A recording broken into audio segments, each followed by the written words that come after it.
कैसे हैं आप सब? Okay, now open your countdown math book 3। आज हमने एक्सरसाइज 2E करनी है, that is related to the concept of division. इसके अंदर हमने डिवीजन के कॉन्सेप्ट के बारे में पढ़ना है। आपको पता है डिवीजन क्या होती है? अब ग्रेड 1 ग्रेड 2 में छोटी छोटी डिवीजन्स करके आए होंगे ना, छोटे छोटे काम उसके डिवीजन के किए होंगे, ग्रुपिंग करके, पेयर बना के। ठीक है, आज हम इसको डिवीजन को रिपीटेड सब्ट्रैक्शन के ज़रिए करेंगे, यानी किसी चीज़ में से उसको माइनस कर करके हम बार बार उतनी ही क्वांटिटी को माइनस करेंगे तो हमारे पास वो सेम क्वांटिटी आ जाती है। हम डिवीजन के बारे में ये कह सकते हैं कि डिवीजन एज रिपीटेड सब्ट्रैक्शन। हम डिवीजन को कैसे करते हैं? किसी चीज़ को बार बार माइनस करना किसी चीज़ में से, या हम ये कह सकते हैं process of repeated subtraction is called division. ठीक है, सबसे पहले आज हमें ये डिवीजन का टॉपिक करने का मकसद क्या है, हमारा ऑब्जेक्टिव क्या है कि जब हम ये काम करेंगे, हम ये लेसन पढ़ लेंगे तो हमारे पास डिवीजन जो डिवाइड नंबर बाय सब्ट्रैक्शन हम करेंगे, divide number by long division method करेंगे, शॉर्ट डिवीजन मेथड करेंगे, फिर हम उस डिवीजन को चेक भी करेंगे कि हमने ये डिवीजन ठीक की है या नहीं, और फिर हम उसे ग्रुपिंग नंबर्स के ज़रिए भी डिवाइड करना सीखेंगे। आज हमारी इस एक्सरसाइज के अंदर यही सब कुछ है और आपने इसी को ही अपनी बुक पर सॉल्व करना है, जो बुक के पेजेस आपको मेंशन किए गए हैं। एक और बात मैं आपको बता दूं बेटा, नो डाउट आपकी बुक के अंदर रिपीटेडली प्रैक्टिस है, आप यानी बार बार कुछ क्वेश्चन है काफ़ी लॉन्ग उसमें बन जाते हैं, प्रैक्टिस में काफ़ी ज़्यादा क्वांटिटी में वो क्वेश्चन हो जाते हैं। तो आपने सारे क्वेश्चंस को नहीं करना, आप सिलेक्टिव क्वेश्चंस करके अपने कॉन्सेप्ट्स को पॉलिश करें। नोटबुक के ऊपर आपने सिर्फ उन्हीं क्वेश्चंस को करना है जिसके ऊपर आप अपने पिक्चर इमेज में देखेंगे कि निशान लगे हुए हैं। ठीक है, या जिन क्वेश्चंस के ऊपर उन्होंने लिखा हुआ है डू इन नोटबुक। ठीक है, सॉल्व इन नोटबुक। कुछ क्वेश्चंस के ऊपर आपकी टीचर ने भी मार्क करके दिया हुआ है कि ये नोटबुक के ऊपर सॉल्व कर लें। ठीक है, तो आपने घबराना नहीं है, परेशान नहीं होना और अपनी उस प्रैक्टिस को कंटिन्यू करना है। ठीक है, अब हम आ जाते हैं एग्जाम्पल्स के ज़रिए। अगर आपके पास 12 कैंडीज़, 12 बुक्स हों, 12 फ्लावर हों, 12 बैलून हों और आपने उनको डिवाइड करना है, this is the sign of division. What is this? This is the sign of division. This is the sign of division. इसको हम बोलते हैं डिवीजन का निशान है, ये तकसीम का निशान है। ठीक है, उसको हमने 3 लोगों पर तकसीम करना है। वो किसके बराबर होगा?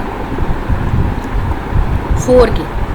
समटाइम हम जब डिवीजन कहते हैं हम बच्चों से कि बेटा आपने 3 का टेबल 12 तक पढ़ना है, जिसके वहाँ तक पढ़ना है जिस पे 12 आ जाए। सॉरी, 3 का टेबल हमने ऐसे पढ़ना है कि जहाँ पर हमें आंसर 12 मिल जाए। तो अगर हम 3 का टेबल 4 तक पढ़ेंगे तो हमारे पास 12 आंसर आएगा। ठीक है, इसी तरह जब हम बात करते हैं, हमारे पास 16 फ्रूट्स हैं, एप्पल्स हैं, ऑरेंजेस हैं, कुछ भी है, हमने उसको 4 पीपल पर डिवाइड करना है या 4 फ्रेंड्स में डिवाइड करना है। तो हम कहते हैं कि 4 का टेबल वहाँ तक बेटा पढ़ो जहाँ पर 16 आंसर आ जाए। ठीक है, अब आपकी डिवीजन को परफेक्ट करने के लिए बेटा दैट इज़ वेरी नेसेसरी और कंपल्सरी कि आप, ये बहुत ज़्यादा ज़रूरी है कि आप अपने टेबल्स जो हैं आपको ये क्रैम हो, अच्छी तरह याद हो। जैसे ही कोई नंबर बोला जाए आपको पता हो इसको इस पर डिवाइड करें। ठीक है, अभी ये बहुत अच्छा टाइम है, आप अपने घर पर हो तो आप अपनी डिवीजन को या अपने टेबल्स को अच्छी तरह याद कर लो। ठीक है, ये आपको नोटबुक्स पे लिखने के लिए भी कहा गया हुआ है टेबल्स को, तो आपने इन टेबल्स को अच्छी तरह याद करना है। जब हम आप कहेंगे बेटा 4 का टेबल वहाँ तक पढ़ो जिसमें 16 आ जाए, तो डेफिनेटली जिस बच्चे को फिंगर टिप्स पर टेबल होंगे वो फ़ौरन कहेगा 4 4 आर 16। जब हम ग्रुपिंग में ले आते हैं, हमने 4 आइटम्स बनाए, यानी हमने ये 4 चीज़ें बनाई हैं, हमने हर एक को 4 4 दे दी हैं। तो हम जब इन सारी चीज़ों को कलेक्टिवली काउंट कर लेंगे तो हमारे पास ये 16 आंसर ही आएगा। ठीक है, इज़ इट क्लियर? अब इसकी कुछ टर्म्स होती हैं, डिवीजन की कुछ टर्म्स भी हैं, उनके बारे में भी हमें पढ़ना है। इसी चैप्टर के अंदर ये भी है सब कुछ। कि जब हम किसी क्वांटिटी को डिवाइड करते हैं, इसको क्या बोलते हैं, जो क्वांटिटी उसको डिवाइड कर रही होती है उसको क्या बोलते हैं, और जो आंसर आता है उसको हम क्या बोलते हैं। Now look at this picture बेटा, जो क्वांटिटी है जिसको हमने डिवाइड करना होता है दैट इज़ डिविडेंड।